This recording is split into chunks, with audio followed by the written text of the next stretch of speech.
Es interesante que este Sidney Rigdon fue la persona que hizo campaña en contra del mormonismo polígamo.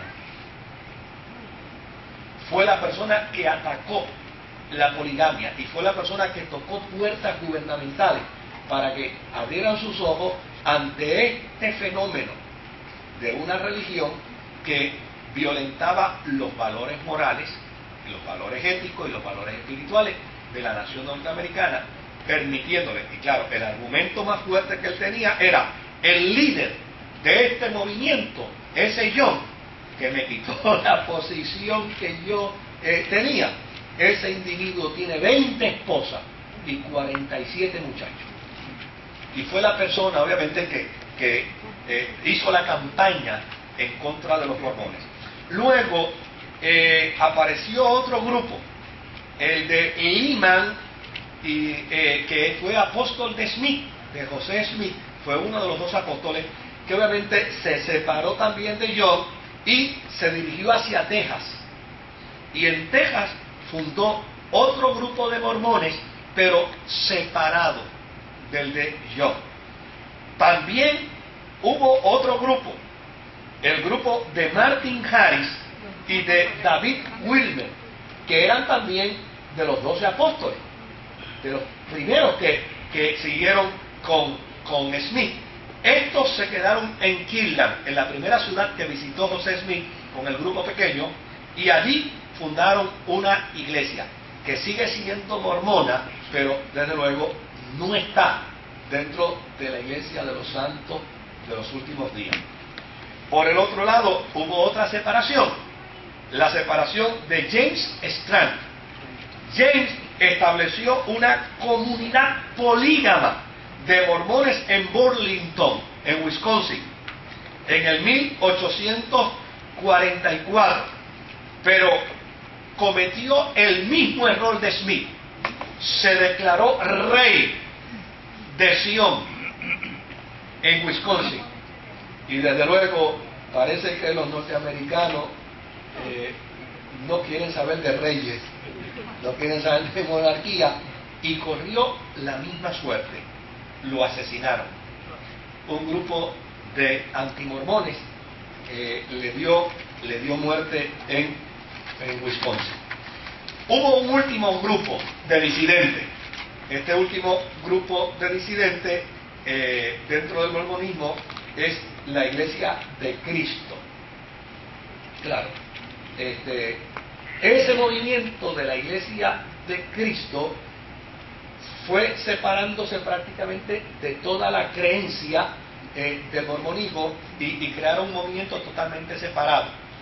Pero, desde luego, es un movimiento cristiano extraño, bien extraño. Tienen una gran virtud, es que como ellos no creen en la música dentro de la iglesia, los himnos que se cantan a voces, a capela, y todo el mundo hace voces. Yo he estado en iglesias de ellos para escuchar su liturgia y desde luego es bastante evangélica. Lo único es que ellos no patrocinan ni promueven nada que sea moderno, porque ellos dicen: Jesús no lo usó. Si Jesús no usó música, no hay por qué usar música. Si Jesús no tocaba piano, no hay por qué tocar piano. Ese tipo de cosas.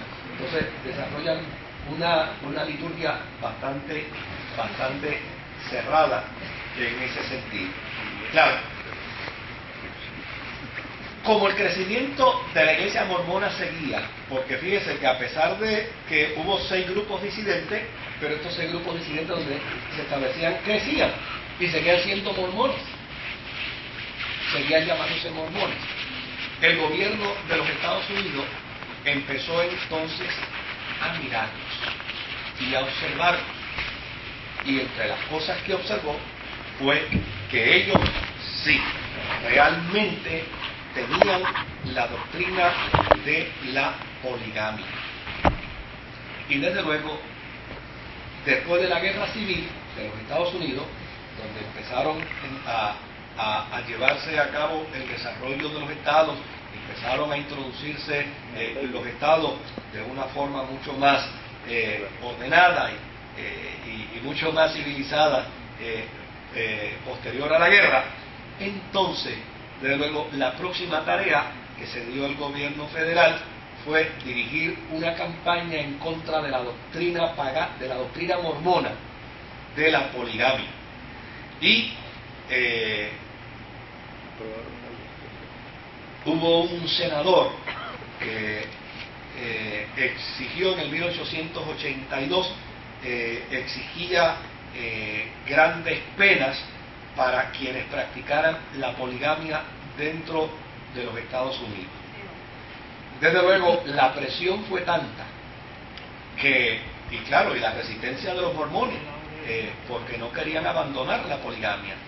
Todavía al día de hoy se practica en algunos grupos mormones, se practica la poligamia, pero desde luego ahora se practica de manera un poco más inteligente. Se casan con una y conviven con 20, con las que puedan.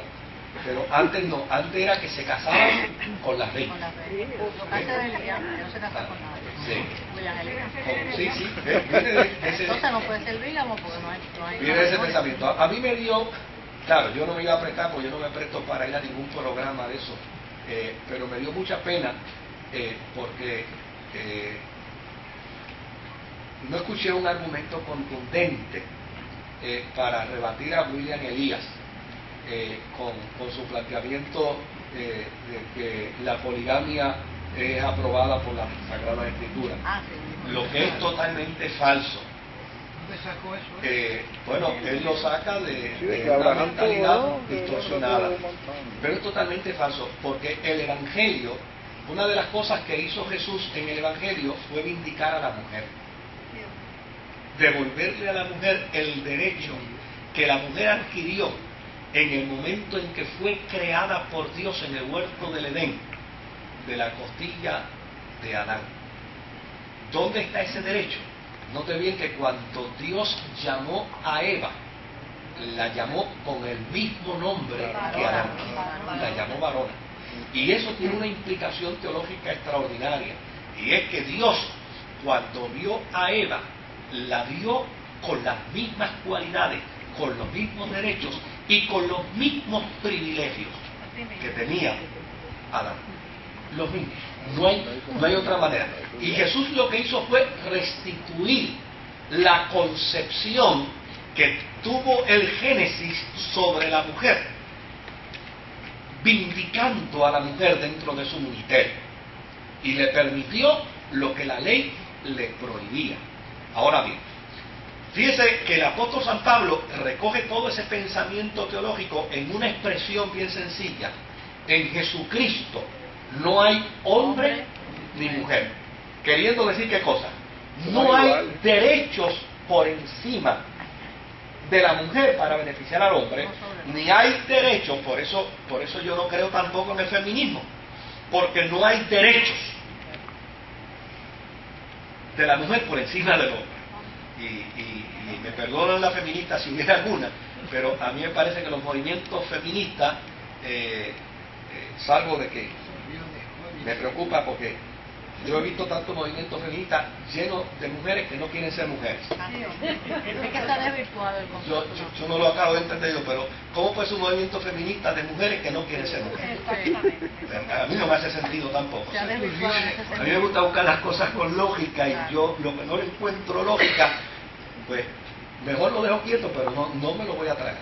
Entonces, cuando Pablo establece ese concepto que recoge la teología cristiana, con ello sella el que no hay derechos para el hombre por encima de la mujer, ni hay derechos de la mujer por encima del hombre. Por lo tanto, si estos individuos patrocinan el concepto de la poligamia porque son hombres, la mujer tendría que el mismo derecho. El mismo. Tendría el mismo derecho. La mujer pudiera tener también ¿qué? Varios esposos. Ahora, si ellos dentro de su teología no le permiten a la mujer tener la misma cantidad de esposos, yo estoy seguro que